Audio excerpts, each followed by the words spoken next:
বোকা না, ও বাটপার। ওরে বাটপার। কোন বাটপার? ওরে বাটপার। ও মনে করছে কি জানেন, মুসলমান কাবাকে ভালোবাসে, কাবাকে সম্মান করে। আমি যদি কাবার গিলাফ দিয়ে নিজের জড়াই, আমারে ছেড়ে দিবে, কিচ্ছু বলবে না। মুসলমানদের আবেগ দিয়া মুসলমানদেরকে ধোঁকা দিতে চাইছে, যেই ধোঁকাটা এখন কিছু কিছু রাজনীতিবিদ আমাদেরকে দেয়। সারা জিন্দিগি ইসলামের বিরুদ্ধে, কোরআনের বিরুদ্ধে, খেলাফত ব্যবস্থার বিরুদ্ধে প্রকাশ্যে বলে ফেলে শরিয়া আইন চাই না। কিন্তু আল্লাহর বান্দারা নির্বাচন আসলে আসতে দেখি চেহারা পাল্টায়া যায়। ওরা জানে এই টুপি আমার একটা আবেগের জায়গা, ওরা জানে হিজাব একটা আবেগের জায়গা। তাই দেখবেন নির্বাচন আসলে ওই মানুষগুলাই আস্তে করে টুপি একটা লাগাইয়া পুরা হাসান বসরির ছোট ভাই। কথা বলেন, এই ঠিক তো আপনাদের বদ অভ্যাস আছে। আপনারা ঠিক বলেন এখানে আর ভোট দেন যাইয়া ওখানে, এটাও ঠিক না? এটাও ঠিক। এই সমস্ত দুই নম্বরই ঠিক আর চলবে না। সময় আসছে পরিবর্তনের। হ্যাঁ, ইতিহাস বদলানোর সময় চলে আসছে। কেন?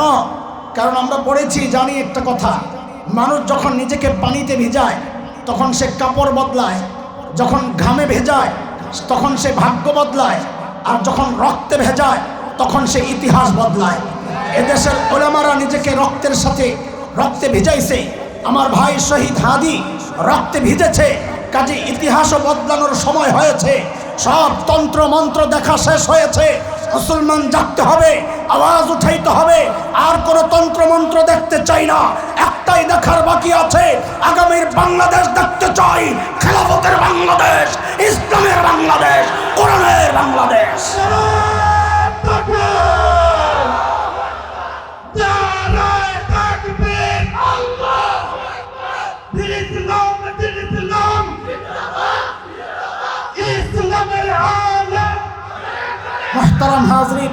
মুহতারাম হাজরিন, কথা শুনেন।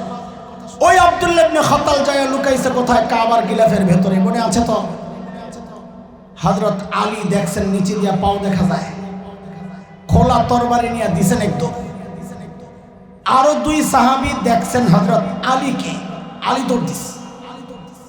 কেন দৌড় দিছে বুঝেন নাই, কিন্তু এটা বুঝছেন নিশ্চয়ই আলী খামাখা দৌড় দেয় নাই, কাস্টমার একটা পাইছে। ওনারাও হযরত আলীর সাথে দৌড় মারছে। আব্দুল্লাহ ইবনে খাতালকে বের করা হয়েছে একদম জায়গায়, ওর কল্লাটা ফালাইয়া মাকাম ইব্রাহিম এবং হাজরে আসওয়াদের মাঝখানে একটা বর্ষা গেড়ে এই বর্ষার মধ্যে ঝুলিয়ে দেওয়া হয়েছে। কেন? দুনিয়ার মানুষকে দেখানো হয়েছে যে আল্লাহর নবীকে যারা কটূক্তি করবে, গালি দিবে, তাদের শাস্তি এইটাই হওয়া উচিত। আমরা একটা দাবি করেছিলাম, নবীর যুগেও মানুষ ইসলাম থেকে বের হয়েছে। ওই দাবির সপক্ষে দলিল হিসাবে এই কথাটা আনছি যে এই আব্দুল্লাহ ইবনে খাতালের ইতিহাস থেকে পাওয়া যায় সে নবী আলাইহিস সালামের সময়ই মদিনাতে মুসলমান হয়েছিল। মদিনার রাখালদেরকে হত্যা করে পশুগুলা নিয়ে মক্কায় পালায় আইসা ইসলাম ত্যাগ করে। তাহলে আমাদের দাবি অনুযায়ী দলিল পাইলাম যে নবীর যুগেও মানুষ ইসলাম থেকে বের হয়েছে। সাহাবীদের যুগে তো অনেক বের হয়েছে। মুসাইলিমাতুল কাজ্জাব, মিথ্যা নবুয়তের দাবিদার, তার অনুসারী যারা ছিল তারা হযরত আবু বকরের জামানায় ইসলাম থেকে বের হয়েছে। শেখ আবুল হাসান আলী নদভীর কথাটা খুব সূক্ষ্ম, একটু মনোযোগ লাগবে। হযরত বলেন ওই যুগেও মানুষ ইসলাম থেকে বের হয়েছে, এই যুগে হাজার গুণ বেশি বের হচ্ছে। পার্থক্য কি মনে করেছ সংখ্যায়? না, সংখ্যার পার্থক্য না, এক সূক্ষ্ম পার্থক্য তিনি তুলে এনেছেন। সেটা হচ্ছে ওই যুগে যারা মুরতাদ হইতো ওরা নিজেরাও জানতো আমি ইসলাম থেকে বের হয়ে গেছি। এই যুগে যারা মুরতাদ হয় ও নিজেও জানে না আমি ইসলাম থেকে বের হয়ে গেছি। ওই যুগে যারা মুরতাদ হইতো ওই সমাজও জানতো সে ইসলাম থেকে বের হয়েছে। আফসোস, এই যুগে হাজার হাজার মানুষ ইসলাম থেকে বের হচ্ছে, সে নিজেও জানে না, তার সমাজও জানে না সে ইসলাম থেকে বের হয়ে গেছে। দিন আর শরিয়ার ব্যাপারে এমন কথা বলে, শরীয়তের মানদণ্ড আমরা বলি তার তো ঈমান নাই। তাকে যখন বলা হয় ভাই আপনার তো ঈমান চলে গেছে, তখন সে খেপে যায়, আমার ঈমান কেমনে যায়? আমার বাপ হজ করছে, আমার দাদা হজ করছে, আমার ঈমান কেমনে যায়? আপনাকে দায়িত্ব নাকি আমার ঈমান শেষ করা? আল্লাহ বুঝবা আখিরাতে কার ঈমান আছে আর নাই। তার মানে কি সমাজ জানে না? আমি তিনটা উদাহরণ দিই আপনাদেরকে। সমাজ জানে না ইসলাম থেকে বের হয়েছে। 2013 শাহবাগের গণজাগরণ মঞ্চের কথা মনে আছে? ওই সময়ে কিছু নাস্তিক ব্লগার কুলাঙ্গা আমাদের প্রিয় নবীজি সাল্লাল্লাহু আলাইহি ওয়াসাল্লামের বিরুদ্ধে এমন সব কুৎসিত লেখালেখি করছিল, জঘন্য লেখালেখি। সারা বাংলাদেশের দলমত নির্বিশেষে সব তৌহিদি জনতা আল্লামা আহমদ শফি নওয়ারাল্লাহু মারকাদার নেতৃত্বে জেগে উঠেছিল, যারই ফলাফল হচ্ছে শাপলা চত্বরের সেই ট্র্যাজেডি। ওই সময় দেশের কিছু ইমানদার যুবক, আমি দৃঢ়ভাবে বিশ্বাস করি যাদের ইমান আমি হাসান জামিলের ইমানের চেয়ে মজবুত ছিল। কেন? ইমানের দাবি মেটানোর জন্য, নবীর প্রেম দেখানোর জন্যে যে কাজটা ওরা করেছিল আমি হাসান জামিল করতে পারি নাই। কি করেছিল ওরা? ওই সময়ের এক ভয়ঙ্কর ব্লগার নাস্তিক রাজীব হায়দারকে ওরা হত্যা করেছিল, থাবা বাবার। আশ্চর্য, বলেন তো আপনারা, রাজীব হায়দার যেহেতু নবীকে গালি দিছে, সে মুসলমান আছে না মুরতাদ হয়ে গেছে? কিন্তু সমাজ জানে না রাজীব মুরতাদ হয়ে গেছে। বলে কেমনে বুঝলেন? পলাতক শেখ হাসিনা সেদিন সংসদে দাঁড়াইয়া বলেছিল রাজীব হায়দার হচ্ছে দ্বিতীয় মুক্তিযুদ্ধের প্রথম শহীদ। আল্লাহর নবীকে যে গালি দিছে সে তো মুসলমানই না, শহীদ হইবে কোত্থেকা? বরং এদেরকে, এই সমস্ত জঘন্য অপরাধীদেরকে যারা শহীদ মনে করে, আমরা তো তাদের ইমান নিয়েই আমাদের সন্দেহ আছে। এই কথা সে কেন বলেছে? সমাজ জানে না সে ইসলাম থেকে বের হয়ে গেছে। জানাজা হইল সাহাবারা, কাফেরের কিসের জানাজা? কেন পড়লো? সমাজ জানে না সে ইসলাম থেকে বের হয়েছে, এই জন্যই পড়ছে।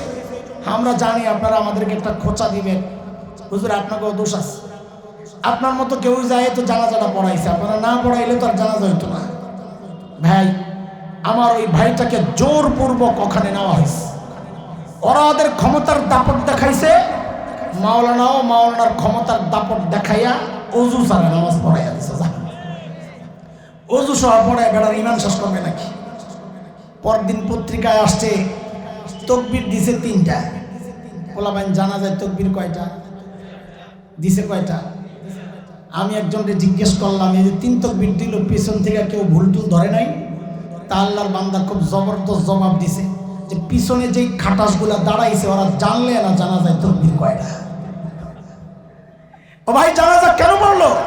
সমাজ জানে না রাজীব হায়দার ইসলাম থেকে বের হয়ে গেছে। বাংলাদেশে গত 1 মাস 1.5 মাসে অনেক বড় বড় ইস্যু আমাদের সামনে আসছে। এক ইস্যু দিয়ে আরেক ইস্যু টিস্যু হয়। বাংলাদেশের অবস্থা, এক ইস্যু আরেক ইস্যুরে চাপা দেয়, তো ওই আগের ইস্যু কি হয়ে যায়? টিস্যু হয়ে যায়, টিস্যু হয়ে যায়। সাম্প্রতিক কালের কাছাকাছি আলোড়িত ইস্যু হচ্ছে বেগম জিয়ার দুনিয়া থেকে বিদায় নেওয়া। এর আগের ইস্যু ছিল তারেক জিয়ার দেশে আসা। তার আগের ইস্যু ছিল আমাদের কলিজার টুকরা ভাই শহীদ ওসমান শরীফ হাদির শাহাদাত। তারও আগে আরেকটা ইস্যু ছিল, আপনাদের মনে থাকার কথা, এদেশের আউল বাউল ফাউলদেরকে নিয়ে। ভুলে গেছেন না? দেখছেন ইস্যু টিস্যু হয়ে গেছে। কয়টা বলছি শব্দ বলা ভাই? আউল বাউল ফাউল। বলে 3টা কই পাইলেন? অগরের হিম্মত দিলাম, তোরা একা না, তোদের 2 পাশে বডিগার্ড রাখছি, এক পাশে আউল রাখছি, এক পাশে ফাউল রাখছি, তোরা ডরাইস না, তোরা একা না। এই বাউলদেরকে নিয়ে যদি কেউ লেখাপড়া করে, জানাশোনা যদি থাকে, তো উনি তো অবশ্যই জানেন। আমি পড়ছি আমার মহল্লায়, আমার বাড়ির বাসার কয়েক বাসা পরে ধানমন্ডি 1 নম্বরে এক প্রসিদ্ধ নাস্তিক ছিল বাংলাদেশের, আহমদ শরীফ, যার বিরুদ্ধে দেশের ওলামারা আন্দোলন করেছিল। এই আহমদ শরীফের একটা বই আছে বাউলদেরকে নিয়ে লেখা, বাউল তত্ত্ব। আমি মনে করি মুসলমান হওয়ার দরকার নাই, কোনো সুস্থ মস্তিষ্কের কেউ যদি এই বাউল তত্ত্বটাই পড়ে তো থুতু মারবে যে একজন মানুষের রুচি এত নোংরা কি করে হয়। বাউল এটা আলাদা ধর্ম, ইসলামের সাথে এই ধর্মের কোনো সম্পর্ক নাই। অথচ দেখেন এরা যে মুরতাদ হয়ে গেছে, এই সমাজের বহু মানুষ জানেও না যারা ইসলাম থেকে বের হয়ে গেছে, বরং জানে কি উল্টাটা। এই সমাজের বহু মানুষ মনে করে বাউলরা শুধু মুসলমান না, হাই লেভেলের আধ্যাত্মিক মুসলমান। বলে এই কথার প্রমাণ কি? প্রমাণ ছাড়া কোনো কথা নাই।